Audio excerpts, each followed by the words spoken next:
Good evening and welcome to the Nevis Newscast. Today is Friday, November 4th, 2016. I'm Donis Wilkinson Keynes. The Nevis Island Administration on Thursday, November 3rd, provided another opportunity for residents to get an update on work the administration has done and its vision for the island in the coming years. So noted Junior Minister the Honorable Troy Liburd, who was the first to address the last night's town hall meeting at the Cotton Ground Community Center.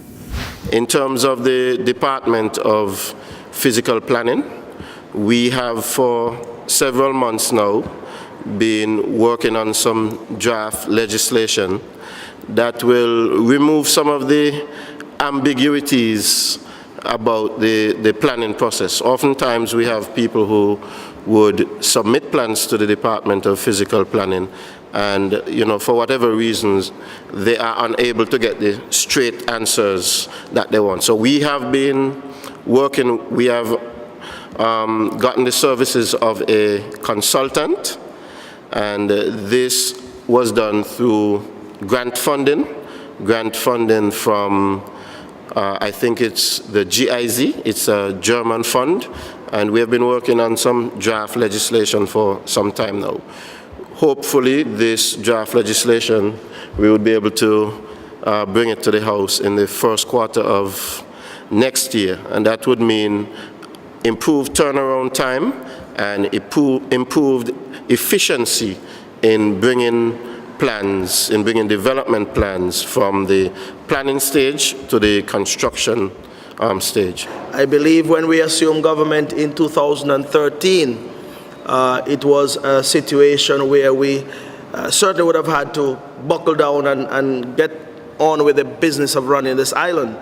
And indeed, it was not an easy task, but we are not a government or an administration that complains. Our efforts have demonstrated that we have come to work on your behalf and to ensure that the island of Nevis continue to see the progress that we have touted. Or we touted on the platform when we were campaigning. That being said, there has been difficulties, of course, but there's also been some good results that has been realized up to this point in time, since 2013. In the context of sport, I'm very happy that the Cabinet has given the green light. It is a manifesto pledge that we made as a party that we want to construct a 400-meter Mondo track. That is, if you've been to the Kim Collins Stadium in St. Kitts, the quality of track that is there, the professional track for athletes, and that 400-meter Mondo track has been designed. It has a football pitch, a FIFA football pitch in the middle, and the idea is to get a certified track done by Mondo. We have engaged with Mondo. They have been here. They have looked. A site has been selected. I think some works have started. And again, most importantly, I'm told that we have secured the financing, because nothing happens without the financing, that we've secured the financing to make it happen. I want to thank Tim Keynes, who I think is here in the audience. He has really led that effort. Spencer Brand, who has been a part of it, and others, because we have used largely local expertise to bring this project together. And I'm very pleased as a senior minister with responsibility for sport to say that this is a venture that I feel we all can be proud of. And if we can get it finished in the timetable that has been promised, I think that we could have a very good year next year with sport, athletics, track and field, and football in the island of Nevis. I feel the new wave of development is at hand for Nevis, and it is part of our duty as a government to provide those opportunities. And that is why I started off by saying and challenging us to challenge our young people and our not so young, our professionals, our craftsmen, or artisans, our skills tradesmen, to prepare themselves to work. I don't want to hear people saying, well, people from elsewhere coming here to take our jobs. Equip yourselves, get in line, prepare. If you have to form a little corporation to get a subcontract, do it, so that you can hire your own people as part of your small corporation. The ministers also fielded a number of questions from the audience. Thursday night's town hall meeting was the second in a series of discussions to which the Nevis Island administration is inviting the general public to hear from the government. The body of the late Stephen Hanley, manager of the Vance W. Emery International Airport, was laid to rest on Thursday, November 3rd, following a state service of Thanksgiving celebrating his life at the Shiloh Baptist Church. Hanley was a member of the National Civil Aviation Committee, the St. Kitts and Nevis Open Skies negotiating team, and an aviation security trainer.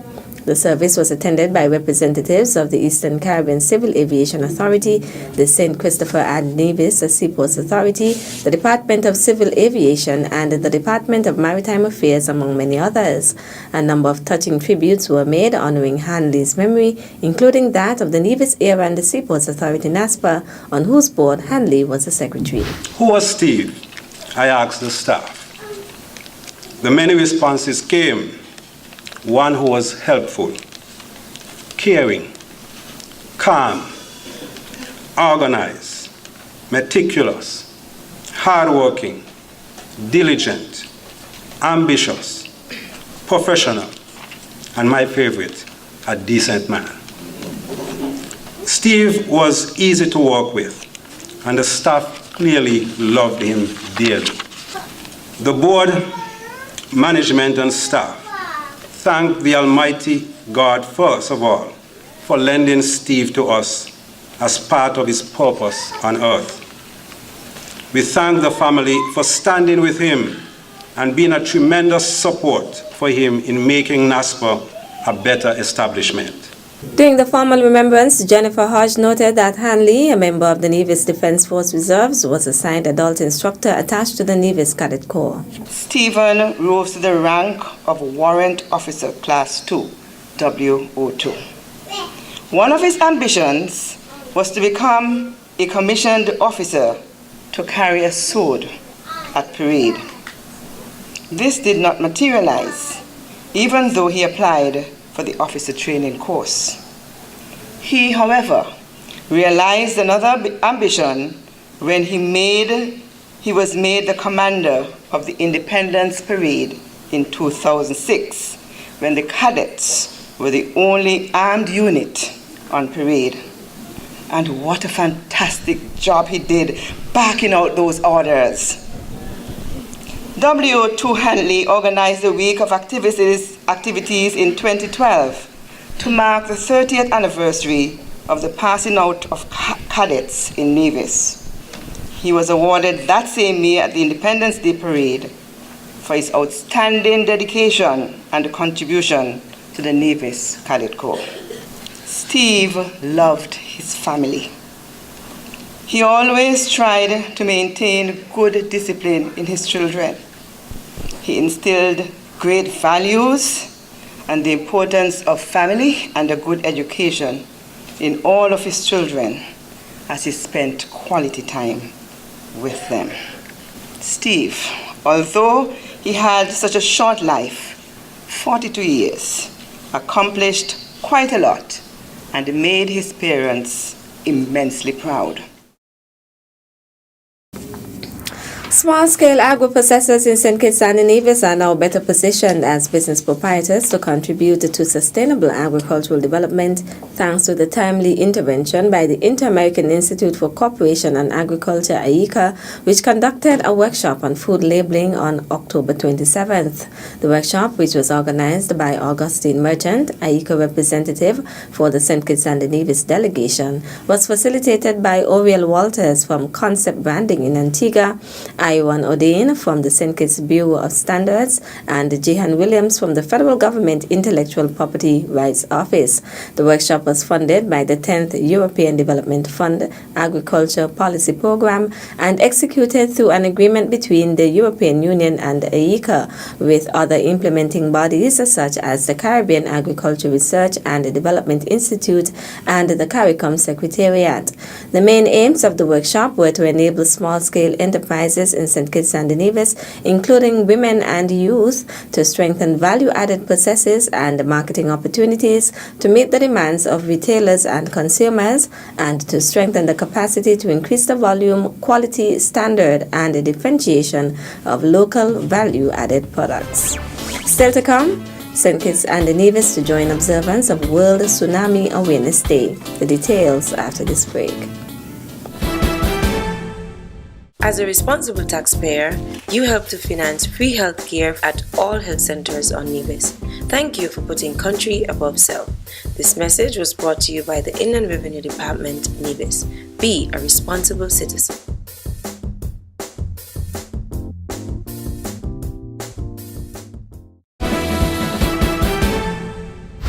Welcome back. St. Kitts and Nevis will join tomorrow's observance of World Tsunami Awareness Day. Researchers have indicated that in the past 100 years, more than 260,000 people have perished in 58 separate tsunamis, and at an average of 4,600 deaths per disaster, the impact on lives has surpassed that from any other natural disaster. In December 2015, the United Nations General Assembly identified November 5th, 2016 for the first commemoration of World Tsunami Awareness Day. In so doing, member states, organizations of the United Nations system, international and regional organizations, government and non-governmental organizations were invited to observe the day in an appropriate manner in order to increase public awareness of the risk caused by tsunamis. The National Emergency Management Agency, NEMA, will observe the day with the launch on its website, www.nema.kn, of the recently received tsunami evacuation maps for St. Kitts and Nevis. The maps will become available just after midnight on Friday, November 4th. Residents are encouraged to visit the site to view and download the maps towards becoming more familiar with how a tsunami can impact the Federation. Also, NEMA is arranging to present and discuss the maps during a panel discussion on ZIZ television on Monday, November 7th, 2016 from 8:30 p.m. on the Round the Table program. And finally, the Nevis Renal Society wishes to advise persons who will be attending its gala dinner on Saturday evening, November 5th, to take note of the following.